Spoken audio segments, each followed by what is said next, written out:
Hello students, ఈరోజు మనం banking పద్ధతుల గురించి తెలుసుకోబోతున్నాం.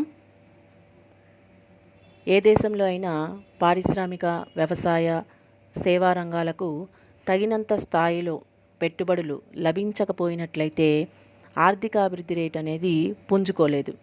అందుకుగాను దేశంలో సేవింగ్స్ను ప్రోత్సహించి వాటిని సమీకరించి పెట్టుబడులుగా మలచడానికి పటిష్టమైన విత్త వ్యవస్థ అనేది ఉండాలి. స్వల్పకాలిక, మధ్యకాలిక, దీర్ఘకాలిక రుణాలను సమకూర్చేందుకు కావలసిన యంత్రాంగాన్ని విత్త వ్యవస్థలో ద్రవ్య సంస్థలు, ద్రవ్య మార్కెట్లు, ద్రవ్య పత్రాలు అనే వాటిని సమకూర్చాలి. ద్రవ్య నిధులను రుణాలుగా అందించే వారిని, పుచ్చుకునేవారిని అనుసంధానపరిచే మార్కెట్లను ఇక్కడ మనం 2 రకాలుగా వర్గీకరించవచ్చు. అవి ద్రవ్య మార్కెట్, మూలధన market, money market and capital market అని అంటాము. భారతీయ ద్రవ్య మార్కెట్ను 2 భాగాలుగా విభజిస్తాము: సంఘటిత విభాగము, అసంఘటిత విభాగము, organised sector and unorganised sector.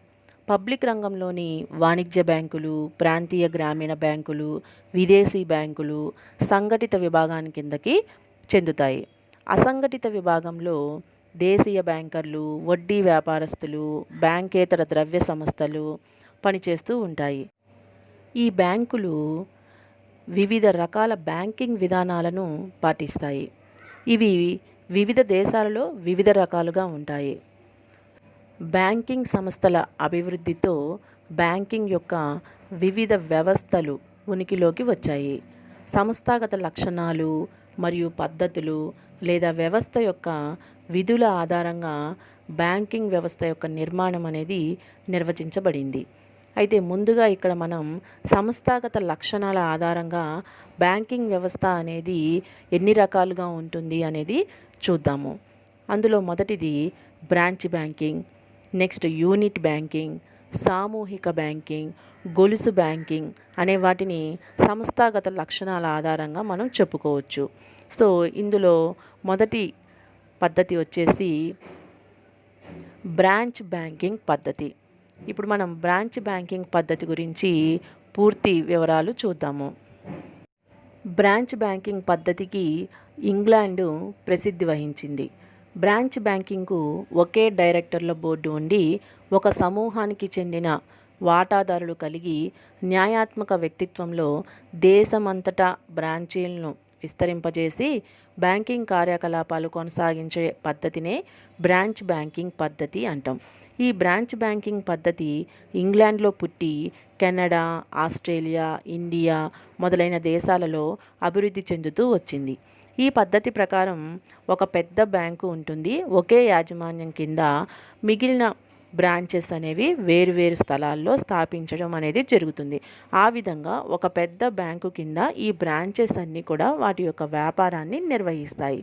ఈ వ్యవస్థలో ప్రతి బ్యాంకుకు ఒక కేంద్ర కార్యాలయం అనేది ఉంటుంది. దేశవ్యాప్తంగా బ్రాంచ్ ఆఫీసులు ఉంటాయి. ఆఫీసులన్నీ కూడా కేంద్ర కార్యాలయం పర్యవేక్షణలోనే పనిచేస్తూ ఉంటాయి. మన దేశంలో కూడా ఈ పద్ధతి కొనసాగుతుంది. భారతదేశంలో SBI, state bank of India ఎక్కువ బ్రాంచీలను కలిగి ఉంది. మిగిలిన అన్ని బ్యాంకుల కన్నా కూడా ఎస్బీఐకి ఎక్కువ బ్రాంచెస్ ఉన్నాయి. ఈ బ్యాంకు కేంద్ర కార్యాలయం వచ్చేసి ముంబైలో ఉంది. సో బ్రాంచ్ బ్యాంకింగ్ పద్ధతి అంటే ఇది. ఒక పెద్ద బ్యాంకు కింద మిగిలిన బ్రాంచెస్ అన్నీ కూడా వాటి వ్యాపారాన్ని నిర్వహించడం. అయితే ఈ బ్రాంచ్ బ్యాంకింగ్ పద్ధతి వల్ల కూడా కొన్ని లాభాలు ఉన్నాయి, అలాగే కొన్ని నష్టాలు ఉన్నాయి. అవి ఏంటి అనేది మనం ఇప్పుడు చూద్దాము. ఈ బ్రాంచ్ బ్యాంకింగ్ను పెద్ద తరహా సంస్థగాను, యూనిట్ బ్యాంకును చిన్న తరహా సంస్థగాను చెప్పుకుంటారు. బ్రాంచ్ బ్యాంకుకు అనేక కార్యాలయాలు దేశవ్యాప్తంగా ఉండడమే కాకుండా ఎక్కువ మూలధనం కూడా ఉంటుంది. పెద్ద తరహా వ్యాపారం వల్ల కలిగే ఆదాలు ఈ బ్రాంచ్ బ్యాంకింగ్ పద్ధతిలో ఉంటాయి. అవి ఏంటి అంటే అనుభవం ఉన్న నిష్ణాతులైన సిబ్బందిని నియమించడం వల్ల వ్యవస్థాపన సామర్థ్యం అనేది పెరుగుతుంది. అలాగే శ్రమ విభజన, ప్రత్యేకీకరణ ప్రవేశపెట్టే అవకాశం మెండుగా ఉండడం వల్ల బ్యాంకు పనిలో ఆదాలు చేకూరుతాయి. తక్కువ వడ్డీ రేట్లకు నిధులను సమకూర్చే అవకాశం కూడా ఇందులో ఉంది. విదేశీ మార్గంలో వ్యాపార వ్యవహారాలు కూడా నిర్వహిస్తుంది. అలాగే అధిక స్థాయిలో విత్త వర్తకులు ఉండడం, దేశంలో వివిధ ప్రాంతాలలో బ్రాంచీలు విస్తరించి ఉండడం వల్ల ప్రజలకు బ్యాంకు పట్ల నమ్మకం అనేది పెరుగుతుంది. ఈ బ్రాంచ్ బ్యాంకింగ్ పద్ధతిలో బ్రాంచెస్ ఎక్కువగా ఉండడం వల్ల ప్రజలకు ఈ బ్రాంచ్ బ్యాంకింగ్ పద్ధతి మీద, ఈ బ్యాంకుల మీద నమ్మకం అనేది ఎక్కువగా ఉంటుంది. నెక్స్ట్ లాభం వచ్చేసి నష్ట భయాన్ని భరించే శక్తి. ఈ బ్రాంచ్ బ్యాంకింగ్లో బ్రాంచెస్ ఎక్కువగా ఉంటాయి కాబట్టి ఏ ఒక్క బ్రాంచ్కి అయినా ఒకవేళ నష్టం చేకూరితే కనుక మిగిలిన బ్రాంచెస్ మీద వచ్చే లాభాలతో ఈ నష్టాన్ని పూడ్చుకునే ఛాన్స్ ఈ బ్రాంచ్ బ్యాంకింగ్ పద్ధతిలో ఉంటుంది. కాబట్టి వీళ్ళకి నష్ట భయాన్ని భరించే శక్తి ఉంటుంది. వివిధ ప్రాంతాలలో ఉండే వివిధ రకాలైన వ్యాపార సంస్థలకు పరపతిని అందచేయడం వల్ల బ్యాంకు పతనం చెందే అవకాశాలు అనేవి చాలా తక్కువగా ఉంటాయి. కొన్ని బ్రాంచీలు నష్టం పొందినా మిగిలిన బ్రాంచీలు పొందే లాభంతో ఆ నష్టాన్ని ఇవి పూడ్చుకుంటూ ఉంటాయి. అధిక మొత్తంలో ద్రవ్య వనరులు ఉండడం వల్ల ఎట్లాంటి కష్ట నష్టాలైనా ఎదుర్కొనే శక్తి ఈ బ్రాంచ్ బ్యాంకింగ్ పద్ధతిలో బ్యాంకులకి ఉంటుంది అని మనం చెప్పుకోవచ్చు. నెక్స్ట్ వచ్చేసి నగదు నిల్వల్లో పొదుపు అనేది కూడా బ్రాంచ్ బ్యాంకింగ్ పద్ధతిలో ఒక లాభం. అది ఎలా అంటే ప్రతి బ్రాంచి ఎక్కువ నగదు నిల్వలను ఉంచవలసిన అవసరం ఉండదు. అవసరమైన దానికన్నా నగదు నిల్వలు ఉంచినట్లయితే లాభాలు తగ్గుతాయి. ఏ బ్రాంచీకైనా ఎప్పుడైనా నగదు నిల్వలు, క్యాష్ రిజర్వ్స్ సరిపోకపోతే ఇతర బ్రాంచీల నుండి ద్రవ్య వనరులను బదిలీ చేసుకునే ఛాన్స్ ఈ బ్రాంచ్ బ్యాంకింగ్ పద్ధతిలో వీళ్ళకు ఉన్న లాభం. నెక్స్ట్ నిధుల బదిలీ అనేది చాలా సులభతరం కూడా అవుతుంది. ఖాతాదారులు తమ వ్యాపార అవసరాల నిమిత్తం నగదును ఒక ప్లేస్ నుండి ఇంకో ప్లేస్కి, ఒక ప్రాంతం నుండి మరొక ప్రాంతానికి తరలించమని సాధారణంగా కోరుతూ ఉంటారు. బ్రాంచీలు వివిధ ప్రాంతాల్లో విస్తరించి ఉండడం వల్ల ఖాతాదారులు ఇతరులు డిమాండ్ డ్రాఫ్ట్ల ద్వారా, ఆన్లైన్ ద్వారా వేరొక ప్రాంతంలోని పట్టణాలకి ద్రవ్యాన్ని తరలించమని కోరితే గనక ఆ పనిని బ్రాంచ్ బ్యాంకింగ్ సులభంగా చేసేస్తుంది. ఎందుకంటే దేశమంతా కూడా ఈ బ్రాంచెస్ అనేవి విస్తరించి ఉన్నాయి కాబట్టి ఒక ప్రాంతం నుండి మరొక ప్రాంతానికి నగదు బదిలీ అనేది చాలా సులభతరం అయిపోయింది ఈ రోజుల్లో. నెక్స్ట్ డిపాజిట్లు, రుణాలను వివిధ ప్రాంతాల మధ్య విభజించడం.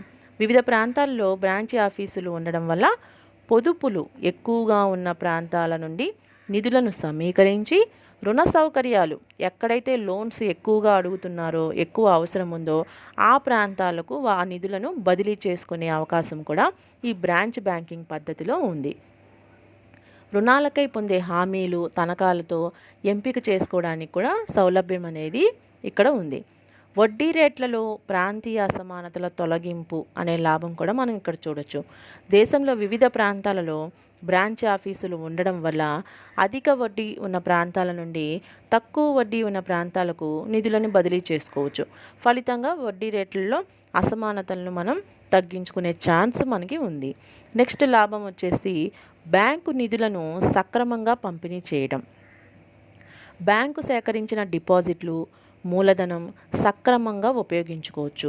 ఎలా అంటే పెట్టుబడులు పెట్టడానికి అవకాశాలు తక్కువగా ఉన్న ప్రాంతాల నుండి నిధులను రుణ సౌకర్యాలు ఎక్కువ కోరుకునే ప్రాంతాలకు తరలించి నిధులను సక్రమంగా ఉపయోగించి లాభాలనేవి పెంచుకునే ఛాన్స్ ఇక్కడ ఉంది. నెక్స్ట్ ఖాతాదారులకు గణనీయమైన సేవలు అందించవచ్చు. బ్రాంచ్ బ్యాంకింగ్లో బ్రాంచెస్ ఎక్కువగా ఉంటాయి కాబట్టి ఖాతాదారులకు ఎటువంటి సేవలైనా ఎటువంటి టైంలో అయినా సరే అందించే ఛాన్స్ ఎక్కువగా ఉంటుంది. ప్రస్తుత కాలంలో ఏటీఎం సౌకర్యాలు, ఆన్లైన్ సౌకర్యాలు, ఇతర బ్యాంకింగ్ సౌకర్యాలు బ్రాంచ్ బ్యాంకులు కలుగజేయడం వల్ల బ్యాంకులతో వ్యాపారం చేయడం అనేది సులభంగా మారిపోయింది. నెక్స్ట్ బ్రాంచ్ బ్యాంకింగ్లో ఉన్న మరొక అడ్వాంటేజ్ ఏంటి అంటే వెనుకబడిన ప్రాంతాల్లో బ్రాంచీలు. భారతదేశం వంటి పెద్ద దేశంలో బ్యాంకింగ్ సౌకర్యాలను నోచుకొని వెనుకబడిన ప్రాంతాలు ఏవైతే ఉన్నాయో మారుమూల గ్రామాలకు బ్యాంకింగ్ సౌకర్యాలను కలుగజేసే సౌకర్యాన్ని ఈ బ్రాంచ్ బ్యాంకింగ్ పద్ధతి ద్వారా మనకి లభించింది. గ్రామీణ ప్రాంతాలలో నిద్రాణంగా ఉన్న పొదుపులను సమీకరించడం, వ్యవసాయం, కుటీర పరిశ్రమలు, చేతి వృత్తుల వారికి, స్వయం ఉపాధి కోసం కృషి చేసేవారికి రుణ సౌకర్యాలు కలిగించే అవకాశం అనేది ఈ బ్రాంచ్ బ్యాంకింగ్ పద్ధతి ద్వారా కలిగింది. అదేవిధంగా పటిష్టమైన కేంద్ర బ్యాంకు పర్యవేక్షణ కూడా ఉంటుంది. బ్రాంచ్ బ్యాంకింగ్ విధానంలో కేంద్ర బ్యాంకుకు బ్యాంకింగ్ వ్యవస్థపై పటిష్టమైన నియంత్రణ, పర్యవేక్షణ అనేవి ఉంటాయి. బ్యాంకుల కేంద్ర కార్యాలయాలకు తన రూల్స్ అండ్ రెగ్యులేషన్స్ని, నియంత్రణ పద్ధతులని తెలపడం ద్వారా కేంద్ర బ్యాంకు బ్యాంకింగ్ వ్యవస్థపై అజమాయిషీ చేయవచ్చు. ప్రతి బ్రాంచ్ తన విధానాలను తానుగా తెలపవలసిన అవసరం అనేది ఉండదు. హెడ్ ఆఫీస్ అనేది ఒకటి ఉంటుంది కాబట్టి ఈ హెడ్ ఆఫీసే ఈ పనులన్నిటిని కూడా నిర్వహిస్తూ ఉంటాయి. బ్రాంచ్ బ్యాంకింగ్లో ఇప్పటి వరకు మనం చెప్పుకున్నవి బ్రాంచ్ బ్యాంకింగ్ వల్ల కలిగే లాభాలు. సో మరి ఇన్ని లాభాలు ఉన్నాయి కదా బ్రాంచ్ బ్యాంకింగ్ వల్ల, మరి ఎటువంటి లోపాలు ఇందులో లేవా అనుకుంటే అది తప్పు. బ్రాంచ్ బ్యాంకింగ్ వల్ల ఎటువంటి లాభాలు అయితే ఉన్నాయో అదేవిధంగా కొన్ని లోపాలు కూడా ఉన్నాయి. ఇప్పుడు బ్రాంచ్ బ్యాంకింగ్లోని లోపాలను గురించి చూద్దాము. మొదటిది నిర్వహణ మరియు పర్యవేక్షణలో ఉండే కష్టాలు. బ్రాంచ్ బ్యాంకింగ్ పద్ధతిలో మనం బ్రాంచెస్ అన్నీ దేశమంతటా విస్తరించి ఉంటాయి అని చెప్పుకున్నాము. సో పర్యవేక్షణలో కానీ నిర్వహణలో కానీ ఈ లోపాలు అనేవి ఎలా సంభవిస్తాయంటే, హెడ్ ఆఫీసు ఢిల్లీలోనూ ముంబైలోనూ ఉండి బ్రాంచీలు దేశంలో వివిధ ప్రాంతాల్లో విస్తరించి ఉండడం వల్ల కన్యాకుమారిలోని బ్రాంచ్ పైన కానీ, షిల్లాంగ్లో ఉన్న బ్రాంచ్ పైన కానీ పర్యవేక్షణ అనేది కష్టతరంగా ఉంటుంది. నిర్వహణ హెడ్ ఆఫీసులో కేంద్రీకృతమై ఉండడం వల్ల నిర్వహణ లోపభూయిష్టంగాను, నిధులు ఉపయోగంలో అనేక అక్రమాలు చోటు చేసుకోవడానికి అవకాశాలు ఎక్కువగా ఉంటాయి. కాబట్టి బ్రాంచ్ మేనేజరు ప్రతి చిన్న విషయానికి కూడా హెడ్ ఆఫీస్ నుండి అనుమతులు పొందాల్సి ఉండడం వల్ల రుణ సౌకర్యాలు కలుగజేయడంలో కాలయాపన అనేది ఎక్కువగా ఉంటుందని చెప్పొచ్చు. నెక్స్ట్, బ్రాంచ్ మేనేజర్లలో చొరవ లోపం. బ్రాంచ్ మేనేజర్లు స్వతంత్రులుగా నిర్ణయాలు అనేవి తీసుకోలేకపోతారు. ప్రాంతీయ కార్యాలయం లేదా పై అధికారులు గ్రీన్ ఫ్లాగ్ చూపనిదే ఏ కార్యకలాపం అనేది పూర్తి అవ్వదు. గుత్తాధిపత్య ధోరణులు. అనేక బ్రాంచీలున్న పెద్ద బ్యాంకులలో గుత్తాధిపత్యపు పోకడలు ప్రస్ఫుటంగా గోచరిస్తాయి. సాధారణంగా బ్యాంకు డైరెక్టర్లే పారిశ్రామిక సంస్థ డైరెక్టర్లుగా ఉండడం వల్ల వారి ఆధీనంలో ఉన్న సంస్థలకు నిధులను తరలించడం అనేది ఎక్కువగా జరుగుతూ ఉంటుంది. అలాగే అసమర్థపు బ్రాంచీలు కూడా ఉంటాయి. ఈ వ్యవస్థలో నష్టాలతో ఉన్న ఆర్థిక శక్తి లోపించిన బ్రాంచీలు కూడా ఉంటాయి. ఆ బ్రాంచీలు పొందే నష్టాలు ఇతర బ్రాంచీలపై తమ ప్రభావాన్ని ఎంతైనా చూపుతాయి. మరొక లోపం వచ్చేసి ప్రాంతీయ అసమానతలు. ఈ వ్యవస్థలో వెనుకబడిన చిన్న ప్రాంతాలలో సేకరించిన డిపాజిట్లను పెద్ద పారిశ్రామిక ప్రాంతాలకు తరలించే ప్రమాదం అనేది కూడా ఇక్కడ లేకపోలేదు. అలా గనక జరిగినట్లయితే ప్రాంతీయ అసమానతలు అనేవి పెరిగే ఛాన్స్ ఎక్కువగా ఉంటుంది. నెక్స్ట్, బ్రాంచీల మధ్య సమన్వయ లోపం. అనేక బ్రాంచీలు ఉంటే వాటి మధ్య సమన్వయం అనేది సాధారణంగా సాధ్యపడదు. అది సాధించడం అనేది చాలా కష్టంతో కూడుకున్న పని. బ్యాంకు విధానాలు ఒకే తరహాలో అన్ని బ్రాంచీలలోనూ అమలుపరచడం చాలా కష్టం మరియు సాధ్యం కాని పని. మరొక లోపం ఖాతాదారులతో వ్యక్తిగత పరిచయ లోపం. బ్రాంచ్ మేనేజర్లు తరచూ బదిలీలకు గురి కావడం వల్ల ఖాతాదారులతో వ్యక్తిగత సంబంధాలు అనేవి ఏర్పరచుకోవడానికి ఉత్సాహపడరు కూడా. ఖాతాదారుల ఆర్థిక స్థితులపై అవగాహన ఉంటే రుణం ఎవరికి ఇవ్వచ్చు, ఎవరికి ఇవ్వకూడదు, ఎవరికి ఇస్తే ప్రమాదం అనే విషయాలు తెలుసుకోవడానికి సాధ్యపడుతుంది. కానీ ఇక్కడ ఉద్యోగులు, మేనేజర్స్ ఎప్పుడూ కూడా బదిలీలకు గురి కావడం వల్ల ఇది సాధ్యం కాని పని. సో ఇప్పటి వరకు మనం చెప్పుకున్నవి బ్రాంచ్ బ్యాంకింగ్ పద్ధతిలో ఉన్న లోపాలు. బ్రాంచ్ బ్యాంకింగ్ పద్ధతి అంటే ఏంటి, దానిలో ఉండే ప్రయోజనాలు ఏంటి, అలాగే అందులో ఉన్న లోపాలు ఏంటి అనేది చూసాము. బ్యాంకింగ్ పద్ధతులలో మరొక బ్యాంకింగ్ పద్ధతి యూనిట్ బ్యాంకింగ్ పద్ధతి, యూనిట్ బ్యాంకింగ్ సిస్టమ్. బ్రాంచ్ బ్యాంకింగ్కు యూనిట్ బ్యాంకింగ్కు ఉన్న తేడా ఏంటి అనేది కూడా మనం ఇక్కడ తెలుసుకోవచ్చు. ముందుగా యూనిట్ బ్యాంకింగ్ పద్ధతి అంటే ఏంటో చూద్దాము. బ్రాంచ్ బ్యాంకింగ్కు విభిన్నమైన వ్యవస్థ అయిన యూనిట్ బ్యాంకింగ్ అమెరికా సంయుక్త రాష్ట్రాల్లో ఉండేది. ఒక్కొక్క బ్యాంకుకు ఒక కార్యాలయం మాత్రమే ఉంటుంది. ఆ బ్యాంకుకు బ్రాంచీలు అనేవి ఉండవు. ప్రతి బ్యాంకు కంపెనీ ప్రత్యేకమైన కంపెనీగా ఉంటుంది. దానికి ప్రత్యేకమైన డైరెక్టర్ల బోర్డు కూడా ఉంటుంది. ఆ బ్యాంకు కార్యకలాపాలు కొనసాగించే ప్రదేశం ఒకటే అయి ఉంటుంది. ఎందుకంటే దీనికి బ్రాంచీలు అనేవి ఉండవు. మరి యూనిట్ బ్యాంకింగ్ పద్ధతి అమెరికాలో పుట్టి అమెరికాలోనే ఎక్కువగా అభివృద్ధి చెందింది. యూనిట్ బ్యాంకింగ్ పద్ధతిలో ఒక బ్యాంకు ఒక కార్యాలయంతో ఒకే సంస్థలో పనిచేస్తూ ఉంటుంది. బ్రాంచీలు కలిగి ఉన్న బ్యాంకుతో పోల్చితే యూనిట్ బ్యాంకుల యొక్క వ్యాపారం మరియు పరిమాణం అనేది చాలా చిన్నగా ఉంటుంది. యూనిట్ బ్యాంకింగ్కు సాల్మన్ మరియు విల్డ్ ప్రకారం ఒక నిర్వచనం కూడా ఉంది. ఒకే కార్యాలయంతో ఒకే సంస్థలో ఇతర బ్యాంకులతో సంబంధం లేకుండా మొత్తం నిర్వహణ మరియు నియంత్రణ ఒకే కార్పొరేషన్ ఆధీనంలో ఉండి వ్యాపార వ్యవహారాలు నిర్వహించే బ్యాంకునే యూనిట్ బ్యాంకు అని అంటారు అని నిర్వచించడం జరిగింది. అయితే ఈ యూనిట్ బ్యాంకింగ్ పద్ధతిలో కూడా కొన్ని ప్రయోజనాలు అలాగే కొన్ని లోపాలు అనేవి ఉన్నాయి. యూనిట్ బ్యాంకింగ్ పద్ధతి వల్ల ఉండే ప్రయోజనాలు ఏంటి అనేది మనం ఇప్పుడు చూద్దాము. చిన్న తరహా సంస్థలకు చేకూరే ప్రయోజనాలు అన్నీ యూనిట్ బ్యాంక్ పొందుతుంది. బ్రాంచ్ బ్యాంకింగ్ నష్టాలన్నీ యూనిట్ బ్యాంకింగ్కు ప్రయోజనాలు అయ్యే ఛాన్స్ కూడా ఉంది. ముందుగా ప్రయోజనాల విషయానికి వస్తే మొదటిది స్థానిక ప్రాంతాల అభివృద్ధి. యూనిట్ బ్యాంకులు ఒకే ఒక ప్రాంతంలో కేంద్రీకృతమై ఉంటాయి కాబట్టి ఆ ప్రాంతం యొక్క ఆర్థిక కార్యకలాపాలు, ఖాతాదారుల ఆర్థిక పరిస్థితులపై సంపూర్ణ అవగాహన ఉండడం వల్ల స్థానికంగా సేకరించిన నిధులు స్థానిక అభివృద్ధికి వినియోగించవచ్చు. అలాగే ఖాతాదారులతో వ్యక్తిగత సంబంధాలు. బ్రాంచ్ మేనేజర్కు తన బ్యాంకు పరిధిలోని ఖాతాదారులతో వ్యక్తిగత పరిచయాలు పెంపొందించుకునే అవకాశం బ్రాంచ్ బ్యాంకింగ్ కన్నా యూనిట్ బ్యాంకింగ్లో ఎక్కువగా ఉంటుంది. ఖాతాదారులతో స్నేహ సంబంధాలు పెంచుకొని వారి ఆర్థిక పరిస్థితిని అంచనా వేయగలిగే ఛాన్స్ కూడా ఉంటుంది. ఈ ప్రయోజనం బ్రాంచ్ బ్యాంకింగ్కు ఉండదు. నెక్స్ట్ నిర్వహణ సామర్థ్యం.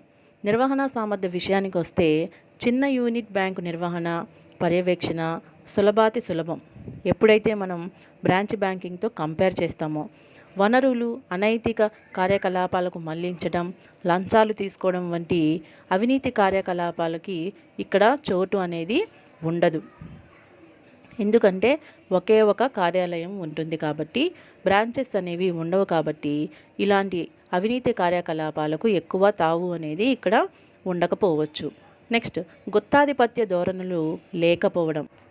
బ్యాంకుల తరహా చిన్నదవడం వల్ల గుత్తాధిపత్యం ధోరణులకు ఇక్కడ అవకాశం అనేది ఉండదు. సామర్థ్య లోపం ఉన్న బ్రాంచీలు. సామర్థ్యం లోపించిన యూనిట్లు అనేవి కూడా ఇక్కడ తక్కువగా ఉంటాయి. ఎందుకంటే ఒకటే కార్యాలయం ఉంటుంది. దానికి లాభాలు వస్తే అది ముందుకు వెళుతుంది, నష్టాలు వస్తే దాన్ని తీసేయడం అనేది జరుగుతుంది. అంతేకాని బ్రాంచ్ బ్యాంకింగ్లో లాగా బ్రాంచెస్కి వచ్చిన నష్టాల్ని మరొక బ్రాంచీకి తరలించడం అనేది ఇక్కడ జరగదు. నెక్స్ట్ పెద్ద తరహా యూనిట్ల నష్టాలు. పెద్ద తరహా సంస్థలకు ఏర్పడే నష్టాలు యూనిట్ బ్యాంకులకు ఉండవు. ఇప్పుడు వరకు మనం చెప్పుకున్నవన్నీ కూడా యూనిట్ బ్యాంకింగ్ పద్ధతిలోని ప్రయోజనాలు. యూనిట్ బ్యాంకింగ్లో ప్రయోజనాలు మాత్రమే కాదు, కొన్ని నష్టాలు కూడా ఉన్నాయి. ఇప్పుడు యూనిట్ బ్యాంకింగ్ పద్ధతిలో నష్టాలు ఏమేమి ఉంటాయి అనేది ఒకసారి చూద్దాము. అందులో మొదటిది పరిమితమైన ఆర్థిక వనరులు. యూనిట్ బ్యాంకుకు ఒక పట్టణానికి లేదా ఒక చిన్న ప్రాంతానికి మాత్రమే పరిమితమై ఉండడం వల్ల భారీ స్థాయిలో నిధులను సేకరించుకోలేవు. కాబట్టి వాటికి పరిమితమైన ఆర్థిక వనరులు మాత్రమే ఉంటాయి. తరువాత నష్టభయాన్ని తగ్గించే అవకాశం లేకపోవటం. బ్యాంకు కార్యకలాపాలు ఒక చిన్న ప్రాంతానికి పరిమితమై ఉండడం వల్ల నష్టభయాన్ని తగ్గించుకునే అవకాశం యూనిట్ బ్యాంకింగ్ పద్ధతిలో ఉండదు. ఆ కేంద్రంలో ఉన్న పరిశ్రమలకు, ఇతర కార్యకలాపాలకు మాత్రమే రుణ సౌకర్యాలు అనేవి అందించగలుగుతాయి. వివిధ పరిశ్రమలు, వివిధ రకాలైన ఉత్పాదక వాణిజ్య కార్యకలాపాలకు రుణాలు ఇవ్వడం వల్ల నష్టభయం అనేది ఎక్కువగా ఉంటుంది. యూనిట్ బ్యాంకింగ్ అనేది ఒక ప్రాంతానికే పరిమితమై ఉండడం వల్ల మరొక ప్రాంతంలో ఉన్న పరిశ్రమలకు కానీ, వేరే వ్యాపార కార్యకలాపాలకు కానీ రుణాలు ఇవ్వడం అనేది అంత సాధ్యపడదు. నెక్స్ట్, స్థానిక ఒత్తిడులు.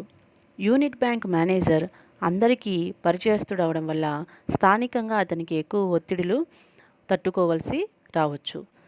బ్రాంచ్ బ్యాంకు మేనేజర్ వలె రుణాలనిచ్చే బాధ్యతను హెడ్ ఆఫీస్కు నెట్టడానికి అవకాశం అనేది ఉండదు. రుణాలను తిరస్కరించడం వల్ల మేనేజరు అపఖ్యాతి పాలవచ్చు కూడా. సో యూనిట్ బ్యాంకింగ్ ఒక ప్రాంతానికే పరిమితమై ఉండడం వల్ల ఇందులో పనిచేసే ఉద్యోగస్తులకి ప్రమోషన్స్, ట్రాన్స్ఫర్స్ మీద వెళ్ళడము అనేది అంత ఎక్కువగా జరగకపోవచ్చు. నిధుల మళ్లింపు కష్టతరం. ఖాతాదారుల కోరిక మేరకు నిధులను ఒక కేంద్రం నుండి మరొక కేంద్రానికి తరలించే అవకాశం బ్రాంచ్ బ్యాంకింగ్లో ఉన్నట్లు యూనిట్ బ్యాంకులకు ఉండదు. నెక్స్ట్, వెనుకబడిన ప్రాంతాలలో బ్యాంకింగ్ సౌకర్యాలు లోపించడం. తక్కువ ద్రవ్య వనరులు, నిధులు ఉన్న యూనిట్ బ్యాంకులు చిన్న పట్టణాలలోనూ, గ్రామీణ ప్రాంతాలలోనూ పనిచేయవు. కాబట్టి ప్రాంతీయ అసంతులిత ఆర్థికాభివృద్ధికి తోడ్పడలేవు. అలాగే ప్రత్యేకీకరణ అవకాశాలు కూడా లోపిస్తాయి. చిన్న యూనిట్లుగా ఉండే యూనిట్ బ్యాంకులు హెచ్చు జీతాలు చెల్లించి నిపుణులను నియమించలేవు. ప్రత్యేకీకరణకు పెద్ద అవకాశం లేకపోవడం వల్ల వివిధ రకాల పనులు ఒకే వ్యక్తి నిర్వహించాల్సి వస్తూ ఉంటుంది. ప్రత్యేకీకరణకు ఉండే లాభాలు ఇందులో చేకూరవు. వడ్డీ రేట్లలో కూడా తేడాలు ఉంటాయి. బ్రాంచ్ బ్యాంకింగ్ వ్యవస్థలో వివిధ ప్రాంతాలలో ఉండే వడ్డీ రేట్లలో అసమానత ఉండదు.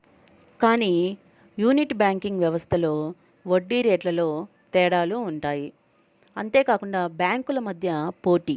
చిన్న చిన్న బ్యాంకులు పోటీ పడుతూ ఉండడం వల్ల నష్టభయం పెరుగుతూ ఉంటుంది. ఇప్పటి వరకు చెప్పుకున్న యూనిట్ బ్యాంకింగ్, బ్రాంచ్ బ్యాంకింగ్ వ్యవస్థలకు ప్రత్యేక ప్రయోజనాలు అలాగే నష్టాలు ఉన్నాయి. కానీ ఆర్ఎస్ సేయర్స్ అన్నట్లు ప్రయోజనాల దృష్ట్యా బ్రాంచ్ బ్యాంకింగ్ ఉన్నతమైనది. యూనిట్ బ్యాంకులు ఆర్థిక మాంద్య కాలపతనం చెందుతాయి. భారతదేశానికి అనువైన పద్ధతి, అభివృద్ధి చెందుతున్న దేశాలకు కూడా బ్రాంచ్ బ్యాంకింగే అనువైన పద్ధతిగా చెప్పుకోవచ్చు. మన భారతదేశంలో ఎక్కువగా బ్రాంచ్ బ్యాంకింగ్ పద్ధతిపైనే మక్కువ పెరిగింది.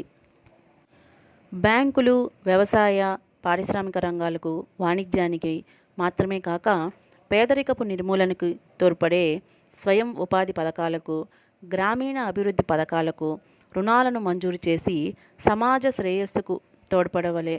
ఈ కార్యక్రమాన్ని బ్రాంచ్ బ్యాంకింగ్ వ్యవస్థ మాత్రమే నిర్వహించగలదు. కాబట్టి భారతదేశంలో బ్రాంచ్ బ్యాంకింగ్ పద్ధతి ఎంతగానో పేరుగాంచింది. బ్యాంకింగ్ పద్ధతులలో మరొక పద్ధతి సామూహిక బ్యాంకింగ్, గ్రూప్ బ్యాంకింగ్. ఒక కార్పొరేషన్ లేదా ట్రస్ట్ ఆధ్వర్యంలో 2 కానీ అంతకంటే ఎక్కువ బ్యాంకులు కానీ పనిచేస్తే అటువంటి బ్యాంకింగ్ వ్యాపారాన్నే సామూహిక బ్యాంకింగ్ అని అంటాము. ఈ రకమైన బ్యాంకింగ్ అమెరికాలో 1925-29 వరకు బహుళ ప్రాచుర్యాన్ని పొందింది. ఈ సామూహిక బ్యాంకింగ్ పద్ధతిలో బ్రాంచ్ బ్యాంకింగ్ మరియు యూనిట్ బ్యాంకింగ్లలో ఉండే లాభాలు 2 కూడా ఇందులో కలిసి ఉంటాయి. ఈ పద్ధతి వల్ల కొన్ని లాభాలు ఉన్నాయి, అలాగే కొన్ని నష్టాలు ఉన్నాయి. ముందుగా సామూహిక బ్యాంకింగ్లోని లాభాల గురించి మాట్లాడుకుందాం. స్వయం ప్రతిపత్తి. గ్రూపులో సభ్యత్వం ఉన్న ప్రతి బ్యాంకు స్వంత డైరెక్టర్ల బోర్డును కలిగి ఉండి కేంద్రీకృత పరిపాలనకు తావు ఇస్తుంది. స్వయం ప్రతిపత్తి కలిగిన సంస్థగా ఉంటుంది. ఈ గ్రూప్ బ్యాంకింగ్లో స్వయం ప్రతిపత్తి అనేది ఒక అడ్వాంటేజ్గా ఉంది. నెక్స్ట్, అధిక ద్రవ్యత్వం సృష్టించడం మరియు సేకరణ సులభతరం అవుతుంది. ద్రవ్య వనరులను ఒక బ్యాంకు నుండి మరొక బ్యాంకుకు ఈజీగా ట్రాన్స్ఫర్ చేయొచ్చు. అలాగే ప్రకటన వ్యయాలు అన్ని బ్యాంకులు భరించడం వల్ల ఇందులో ఆదాలు కూడా ఏర్పడతాయి. కేంద్రీకృత కొనుగోళ్లు విధానం వల్ల కూడా ఇందులో ఆదాలు మనకి కనిపిస్తాయి. సభ్య బ్యాంకులు సమర్థవంతంగా పనిచేయుటకు నిపుణుల సేవలను కూడా అందించడం అనేది ఈ సామూహిక బ్యాంకింగ్లో జరుగుతుంది. అదేవిధంగా అన్ని సభ్య బ్యాంకులలో ఒకే రకమైన అకౌంటింగ్ విధానం అమలు చేయడం వలన వ్యాపారాన్ని సమర్థవంతంగా నడిపించుకోవచ్చు. సామూహిక బ్యాంకింగ్ పద్ధతిలోని నష్టాలను చూద్దాము. పర్యవేక్షణ లోపం. అన్ని సభ్య బ్యాంకులపై కేంద్ర కార్యాలయం పూర్తి స్థాయిలో పర్యవేక్షణను చేయలేకపోవచ్చు. కొన్నిసార్లు హోల్డింగ్ కంపెనీ చేసే తప్పులకు బాధ్యత సభ్య బ్యాంకులు వహించాల్సి వస్తుంది కూడా. ఒక సభ్య బ్యాంకు దివాలా తీస్తే దాని ప్రభావం ఇతర సభ్య బ్యాంకులపై ఉంటుంది. సామూహిక బ్యాంకింగ్లో ఈ దివాలా ప్రభావం అనేది మిగిలిన సభ్య బ్యాంకులపై కూడా ఉండే అవకాశం ఎక్కువగా ఉంటుంది. ఇవి సామూహిక బ్యాంకింగ్లో ఉండే కొన్ని నష్టాలు. ఇప్పటి వరకు మనం సామూహిక బ్యాంకింగ్ వల్ల ఉండే లాభాలు ఏంటి, అలాగే నష్టాలు ఏంటి చూసాము. బ్యాంకింగ్ పద్ధతుల్లోని మరొక పద్ధతి చైన్ బ్యాంకింగ్, గొలుసు బ్యాంకింగ్ పద్ధతి. ఇప్పుడు గొలుసు బ్యాంకింగ్ పద్ధతి అంటే ఏంటి, అందులోని లాభాలు ఏంటి, నష్టాలు ఏంటి అనేది వివరంగా చూద్దాము. గొలుసు బ్యాంకింగ్ పద్ధతి సామూహిక బ్యాంకింగ్కి మరొక రూపం అని చెప్పుకోవచ్చు. కేంద్ర కార్యాలయం లాంటి హోల్డింగ్ కంపెనీ ద్వారా కాకుండా వేరే పద్ధతిలో 2 లేదా అంతకంటే ఎక్కువ బ్యాంకులు ఒకే సూత్రంపై పనిచేస్తే కనుక దానినే గొలుసు బ్యాంకింగ్ పద్ధతి అని చెప్పొచ్చు. ఈ పద్ధతిలో హోల్డింగ్ కంపెనీగా ఒక వ్యక్తి కానీ లేదా వ్యక్తుల సమూహం కానీ సభ్య బ్యాంకుల కార్యకలాపాలను నిర్దేశిస్తూ నియంత్రిస్తుంటారు. ఈ బ్యాంకింగ్ పద్ధతి అమెరికాలో 19వ శతాబ్దంలో పుట్టింది. ఈ పద్ధతి యొక్క లాభ నష్టాలు ఇంచుమించుగా గ్రూప్ బ్యాంకింగ్ పద్ధతి యొక్క లాభ నష్టాలేనని చెప్పుకోవచ్చు. ఇప్పటి వరకు మనము సంస్థాగత లక్షణాల ఆధారంగా బ్యాంకింగ్ వ్యవస్థ, బ్యాంకింగ్ పద్ధతులు ఎన్ని రకాలు అనేది చూసాము. I repeat once again. Banking పద్ధతులు బ్రాంచ్ బ్యాంకింగ్, యూనిట్ బ్యాంకింగ్, సామూహిక బ్యాంకింగ్, అలాగే గొలుసు బ్యాంకింగ్. బ్రాంచ్ బ్యాంకింగ్ అంటే ఈ వ్యవస్థలో ప్రతి బ్యాంకు ఒక కేంద్ర కార్యాలయం ఉండి దేశమంతా దాని యొక్క బ్రాంచీలు విస్తరించి ఉంటాయి. ఈ బ్రాంచెస్ అన్నీ కూడా కేంద్ర కార్యాలయ పర్యవేక్షణలో పనిచేస్తూ ఉంటాయి. ప్రస్తుతం మన దేశంలో కూడా ఈ పద్ధతే కొనసాగుతుంది అని చెప్పుకున్నాం. దానికి ఎగ్జాంపుల్ కింద మనం SBI, స్టేట్ బ్యాంక్ ఆఫ్ ఇండియాని చెప్పుకోవచ్చు. Next unit banking. Unit banking వ్యవస్థలో ఇది బ్రాంచ్ బ్యాంకింగ్కు విభిన్నమైన వ్యవస్థ అని చెప్పుకోవచ్చు. ఈ యూనిట్ బ్యాంకింగ్ పద్ధతిలో మనకి బ్రాంచీలు అనేవి ఉండవు. ప్రతి బ్యాంకు కంపెనీ ఒక ప్రత్యేక కంపెనీగా చెప్పుకోవచ్చు. దానికి ప్రత్యేకమైన డైరెక్టర్ల బోర్డు ఉంటుంది. ఈ బ్యాంకు కార్యకలాపాలు కొనసాగించే ప్రదేశం ఒక్కటే ఉంటుంది. దీనికి ఎటువంటి బ్రాంచీలు అనేవి ఉండవు. నెక్స్ట్ సామూహిక బ్యాంకింగ్. ఒక కార్పొరేషన్ లేదా సంఘం ఆధ్వర్యంలో 2 లేదా అంతకంటే ఎక్కువ బ్యాంకులు కనుక కలిసి పనిచేస్తే అట్టి బ్యాంకింగ్ వ్యాపారాన్ని సామూహిక బ్యాంకింగ్, గ్రూప్ బ్యాంకింగ్ అని అంటున్నాము. Next chain banking. ఇది సామూహిక బ్యాంకింగ్ లాగే ఉంటుంది. కేంద్ర కార్యాలయం లాంటి హోల్డింగ్ కంపెనీ ద్వారా కాకుండా వేరే ఏ పద్ధతిలో అయినా 2 లేదా అంతకంటే ఎక్కువ బ్యాంకులు కలిసి పనిచేస్తే కనుక దానిని గొలుసు బ్యాంకింగ్ అని అంటాము. సో ఈ 4 పద్ధతుల గురించి ఇప్పటి వరకు మనం తెలుసుకున్నాము. ఇప్పుడు బ్యాంకుల యొక్క విధుల ఆధారంగా బ్యాంకింగ్ వ్యవస్థ అనేది ఏ విధంగా ఉంది, ఎన్ని రకాలుగా ఉంటుంది అనేది చూద్దాము. డిపాజిట్ బ్యాంకింగ్, మిశ్రమ బ్యాంకింగ్ మరియు పెట్టుబడి బ్యాంకింగ్, ఈ 3 రకాలుగా విభజించడం అనేది జరిగింది. అందులో మొదటిది డిపాజిట్ బ్యాంకింగ్. వాణిజ్య బ్యాంకుల యొక్క ముఖ్యమైన విధి డిపాజిట్లను సేకరించడం, అదేవిధంగా రుణాలను అందజేయటం. ఈ వాణిజ్య బ్యాంకులు స్వల్పకాల పరపతిని రుణాలను అందజేస్తాయని మనకి తెలుసు. అవి సేకరించే నిధులలో ఎక్కువ భాగం డిమాండ్ డిపాజిట్లే అయి ఉంటాయి. అంటే ఖాతాదారులు అడిగిన వెంటనే ఆ డిపాజిట్లను నగదు రూపంలో చెల్లించాల్సిన అవసరం ఉంటుంది. అందువల్ల ద్రవ్యత్వం ఉన్న ఆస్తులలోనే ఈ వాణిజ్య బ్యాంకులు పెట్టుబడిని పెడుతూ ఉంటాయి. డిపాజిట్ల ద్వారా సేకరించిన నిధులను తిరిగి వ్యాపార సంస్థలకు, వ్యక్తులకు స్వల్పకాలిక రుణాలను అందజేస్తాయి వాణిజ్య బ్యాంకులు. అయితే ఈ పద్ధతిని ఇలా అందజేసే బ్యాంకులనే మనం డిపాజిట్ బ్యాంకు అని అంటున్నాము. ఈ బ్యాంకింగ్ దీర్ఘకాలిక రుణాలను సమకూర్చలేవు. డిమాండ్ డిపాజిట్లు, టైం డిపాజిట్లకు సమతూకంలో స్వల్పకాలిక రుణాలు అందించే బ్యాంకింగ్ వ్యవస్థను డిపాజిట్ బ్యాంకింగ్ వ్యవస్థ అని చెప్పుకోవచ్చు. భారతదేశంలో వాణిజ్య బ్యాంకులు డిపాజిట్ బ్యాంకర్లుగా మాత్రమే పనిచేస్తున్నాయి. ఎందుకంటే వాణిజ్య బ్యాంకులు స్వల్పకాలిక రుణాలను మాత్రమే అందజేస్తూ ఉంటాయి. దీర్ఘకాలిక రుణాలను అవి అందజేయలేవు. ఈ డిపాజిట్ బ్యాంకింగ్ వ్యవస్థ అనేది చిన్న వ్యాపార సంస్థలకు, వ్యక్తులకు సరైన వ్యవస్థ అని మనం చెప్పుకోవచ్చు. ఎందుకు అంటే ఇది స్వల్పకాలిక రుణాలను ఎక్కువగా అందజేస్తుంది. కానీ పరిశ్రమలకు, కంపెనీలకు దీర్ఘకాలిక రుణాలు అనేది అవసరం కాబట్టి వాణిజ్య బ్యాంకులు దీర్ఘకాలిక రుణాలను అందజేయలేకపోతాయి. కాబట్టి దీర్ఘకాలిక రుణాలను అందజేయడం కోసం మరొక బ్యాంకింగ్ వ్యవస్థ అనేది ఉన్నది. ఇప్పుడు దాని గురించి చూద్దాము. అదే పెట్టుబడి బ్యాంకింగ్.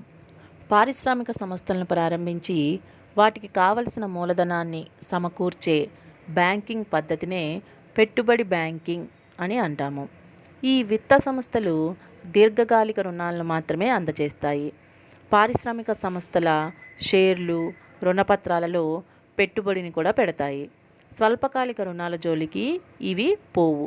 ఎందుకంటే స్వల్పకాలిక రుణాలను అందజేయడానికి వాణిజ్య బ్యాంకులు అనేవి ఉన్నాయి కాబట్టి దీర్ఘకాలిక రుణాలను అందజేయడానికి ఈ పెట్టుబడి బ్యాంకింగ్ అనేది ఏర్పడిందని మనం చెప్పొచ్చు. ఇంగ్లాండ్లో ప్రారంభం నుండి వాణిజ్య బ్యాంకులతో పాటు పెట్టుబడి బ్యాంకింగ్ వ్యవస్థను కూడా నిర్వహించి ఆ దేశ పారిశ్రామిక అభివృద్ధికి ఎంతగానో ఈ పెట్టుబడి బ్యాంకింగ్ వ్యవస్థ అనేది తోడ్పడింది. పెట్టుబడి బ్యాంకులను అభివృద్ధి బ్యాంకులు అని కూడా అంటారు. ఎందుకు అంటే ఇవి పరిశ్రమలకు దీర్ఘకాలిక రుణాలను అందజేసి పరిశ్రమల అభివృద్ధికి తోడ్పడుతుంది కాబట్టి వీటిని అభివృద్ధి బ్యాంకులు అని కూడా మనం చెప్పొచ్చు. ఈ పెట్టుబడి బ్యాంకింగ్ వ్యవస్థలో కొన్ని ఉదాహరణలు, ఎగ్జాంపుల్స్ తీసుకుంటే కనుక మనము భారత పారిశ్రామిక విత్త సహాయ సంస్థ IFCI, అలాగే భారత పారిశ్రామిక అభివృద్ధి బ్యాంకు IDBI, రాష్ట్ర పారిశ్రామిక విత్త కార్పొరేషన్స్ SFCS, జీవిత బీమా సంస్థ LIC వీటిని మనం పెట్టుబడి బ్యాంకులుగా పరిగణించవచ్చు. సో పెట్టుబడి బ్యాంకులకు అలాగే డిపాజిట్ బ్యాంకులకు మధ్య ఉన్న తేడా ఏంటి అంటే డిపాజిట్ బ్యాంకులు స్వల్పకాలిక రుణాలను ఎక్కువగా అందజేస్తాయి. పెట్టుబడి బ్యాంకులు అనేవి దీర్ఘకాలిక రుణాలను అందజేస్తాయి. డిపాజిట్ బ్యాంకింగ్ వ్యవస్థలో చిన్న వ్యాపార సంస్థలకు, వ్యక్తులకు రుణాలను అందజేస్తే పెట్టుబడి బ్యాంకింగ్ వ్యవస్థలో పరిశ్రమలకు కావలసిన దీర్ఘకాలిక రుణాలను అందజేస్తాయి. అందుకనే వీటిని మనం అభివృద్ధి బ్యాంకులు, పెట్టుబడి బ్యాంకు వ్యవస్థ అని పిలుస్తున్నాము. విధుల ఆధారంగా చెప్పుకునే బ్యాంకింగ్ వ్యవస్థలో మరొకటి మిశ్రమ బ్యాంకింగ్. పరిశ్రమలకు, వ్యాపార సంస్థలకు కావలసిన స్వల్పకాలిక రుణాలనే కాక దీర్ఘకాలిక రుణ సౌకర్యాలను అందించే బ్యాంకింగ్ పద్ధతిని మిశ్రమ బ్యాంకింగ్ పద్ధతి అని అంటాము. ఐరోపాలోని కొన్ని దేశాలలో, ముఖ్యంగా జర్మనీ దేశంలో ఉండే బ్యాంకులు మిశ్రమ బ్యాంకింగ్ విధానాన్ని స్టార్ట్ చేశాయి. జర్మనీలో బ్యాంకులు పారిశ్రామిక సంస్థల స్థాపనకు కృషి చేస్తాయి. 2-3 బ్యాంకులు ఒక సిండికేట్గా ఏర్పడి పారిశ్రామిక సంస్థలను స్థాపించి వాటిలో షేర్స్ను బాండ్ల రూపంలో పెట్టుబడి పెడతాయి. ఆ వ్యాపార సంస్థల నిర్వహణను కూడా చేపడతాయి. కొంతకాలం పూర్తి అయ్యి పారిశ్రామిక సంస్థలు తమ సొంత కాళ్ళపైన నిలబడగలిగిన తర్వాత బ్యాంకులు తమ ఆధీనంలో ఉన్న షేర్లను, బాండ్లను అమ్మివేస్తాయి. జర్మనీలో బ్యాంకులు ఎక్కువ మూలధనంతో స్థాపించడం వల్ల, దీర్ఘకాలిక డిపాజిట్లు సేకరించుకోవడం వల్ల, రిజర్వులు పెంచుకోవడం వల్ల కూడా పారిశ్రామిక సంస్థలకు దీర్ఘకాలిక రుణాలను కూడా ఇవ్వగలుగుతున్నాయి. స్వల్పకాలిక డిపాజిట్లను స్వల్పకాలిక రుణాలను ఇచ్చే నిమిత్తం ఉపయోగిస్తాయి. జర్మనీలో, ఇంగ్లాండ్లో ఇటువంటి పారిశ్రామిక బ్యాంకులు లేనందువల్ల మిశ్రమ బ్యాంకింగ్ పద్ధతిని అవలంబించవలసి వచ్చింది. కానీ మన దేశంలో పెట్టుబడి బ్యాంకింగ్ వ్యవస్థ ఉంది, డిపాజిట్ బ్యాంకింగ్ వ్యవస్థ ఉంది, అలాగే మిశ్రమ బ్యాంకింగ్ వ్యవస్థ కూడా నడుస్తుంది. కాబట్టి మనకి విధుల ఆధారంగా చూసుకుంటే ఇక్కడ 3 రకాల బ్యాంకింగ్ వ్యవస్థలు ఉన్నాయి. డిపాజిట్ బ్యాంకింగ్ వ్యవస్థ, మిశ్రమ బ్యాంకింగ్ వ్యవస్థ, అలాగే పెట్టుబడి బ్యాంకింగ్ వ్యవస్థ. డిపాజిట్ బ్యాంకింగ్ వ్యవస్థలో మనం వాణిజ్య బ్యాంకుల్ని చెప్పుకోవచ్చు. అలాగే పెట్టుబడి బ్యాంకింగ్ వ్యవస్థకి వస్తే దీర్ఘకాలిక రుణాలను అందజేసే బ్యాంకులు, వాటిని అభివృద్ధి బ్యాంకులు అని కూడా అంటాము అని చెప్పుకున్నాము. అలాగే వాటికి ఎగ్జాంపుల్స్ మనం ఐడిబిఐ, ఐఎఫ్సిఐ, ఎల్ఐసి కార్పొరేషన్స్ ఇవి కూడా చెప్పుకున్నాము. నెక్స్ట్ ఈ రెండింటిని యొక్క మిశ్రమం, దాన్నే మిశ్రమ బ్యాంకింగ్ అని అంటున్నాము. పరిశ్రమలకు, వ్యాపార సంస్థలకు కావలసిన స్వల్పకాలిక రుణాలనే కాకుండా దీర్ఘకాలిక రుణ సౌకర్యాలను కూడా అందించే బ్యాంకింగ్ పద్ధతినే మిశ్రమ బ్యాంకింగ్ పద్ధతి అని అంటున్నాము. కాబట్టి ఈ విధంగా బ్యాంకింగ్ సిస్టమ్స్ని, బ్యాంకింగ్ వ్యవస్థని మనం ఇన్ని రకాల బ్యాంకింగ్స్గా డివైడ్ చేసుకుంటూ వచ్చాము. So branch banking, unit banking, అలాగే సామూహిక బ్యాంకింగ్ అండ్ చైన్ బ్యాంకింగ్ అనేవి సంస్థాగత లక్షణాల ఆధారంగా బ్యాంకింగ్ వ్యవస్థ కింద చెప్పుకున్నాము. అదేవిధంగా వివిధ పద్ధతులు లేదా బ్యాంకింగ్ విధుల ఆధారంగా మనము 3 రకాల బ్యాంకింగ్స్ చెప్పుకున్నాము.